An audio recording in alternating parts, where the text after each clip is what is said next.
La parole à Jean-Claude et je prendrai la parole à la fin pour vous donner la sécurité du parcours.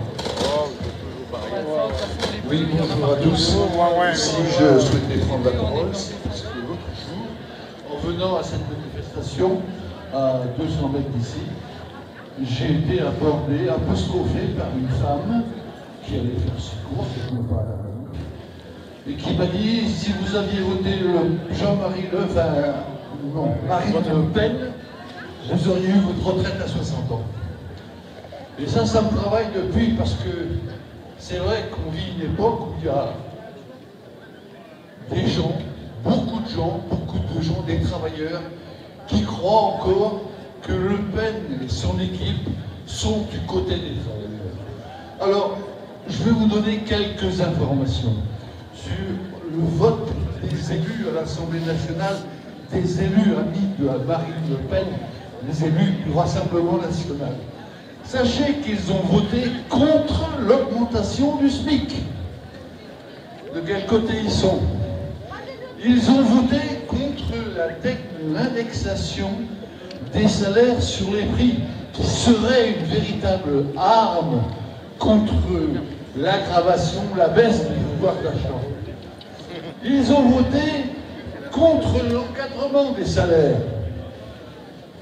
Ils ont voté contre le blocage des prix de première nécessité, des premiers mètres cubes d'eau, contre la gratuité des cantines et fournitures scolaires pour les plus modestes, contre la revalorisation des petites retraites. Ils ont voté contre le gel des loyers. Mais il y a pire. C'est pas le hasard tout ça. Ils ont voté contre le rétablissement de l'impôt sur la fortune. Ils ont voté contre la taxe sur les super profits. J'en passe parce qu'il y en a beaucoup d'autres comme ça.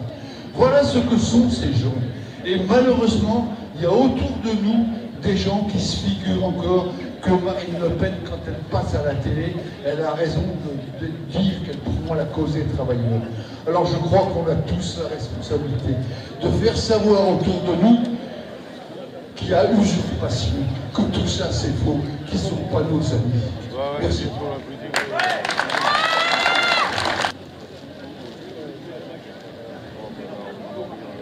Que la lutte est belle, les débats, les rassemblements, les manifestations, les grèves, la France à l'arrêt, les jeunes, les retraités, les travailleurs dans l'unité donnent confiance, enthousiasme, portent espoir de la gagne, une retraite à 60 ans en bonne santé.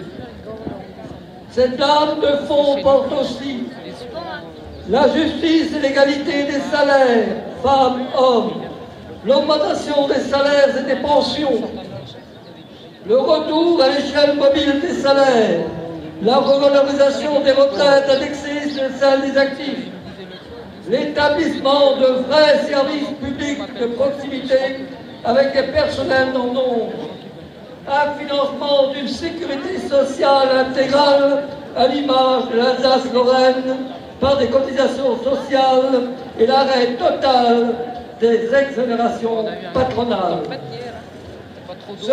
Cette jeunesse ne veut pas servir d'alibi au gouvernement qui avance ses arguments concernant le projet de retraite à 64. Le passage en force avec le 49.3 est un fiasco.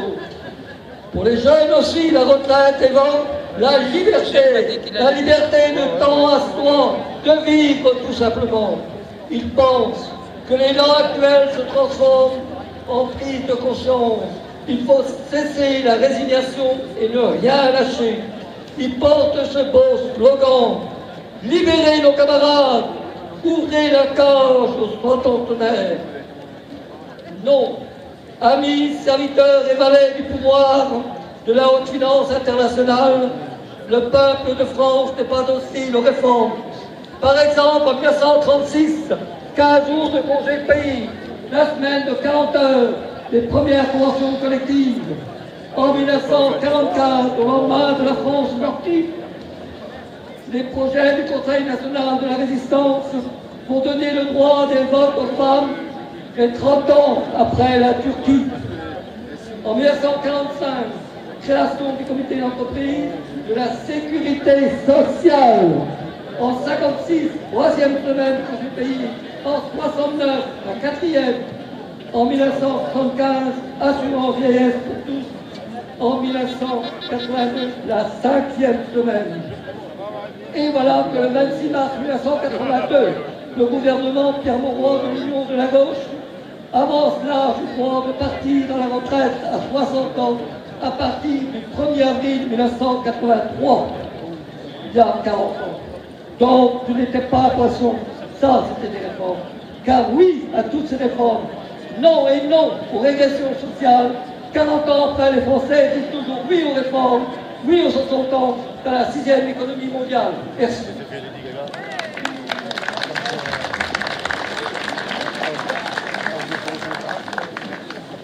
Alors je vais vous faire le petit point sécu. Alors comme vous avez pu le remarquer, cette fois-ci le parcours a été validé. Le même que la semaine dernière. Et tout ça c'est grâce à vous les manifestants, avoir suivi les consignes de sécurité, à vous d'avoir laissé passer les 7 passages de pompiers en 50 minutes. Alors on vous remercie et on veut la même chose aujourd'hui. Voilà pourquoi. Parce que pour le 6, apparemment, d'après ce qu'on a vu dans les journaux ce matin, c'est organisé pour aujourd'hui. Apparemment, vous ne pouvez pas faire la semaine dernière. Donc, voilà. Mais donc, je me suis permis hier soir de prendre un petit contact avec M. Carnez. Et donc, il a dit que notre sécurité était essentielle. Donc, je tiens bien sur le mot essentiel. Donc, je compte sur vous aujourd'hui pour continuer à suivre les consignes. Ça, simplement, les ambulances, on les laisse passer. Les pompiers, voilà. Mais ça, c'est comme tout citoyen, hein. On est tous citoyens, tous humains qu'à parler.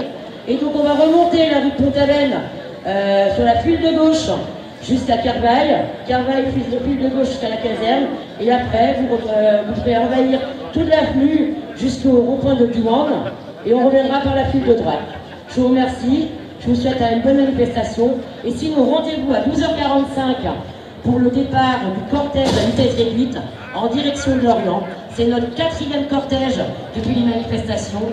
Venez nombreux, c'est sympathique, on est super bien reçus par les gens qui nous entourent.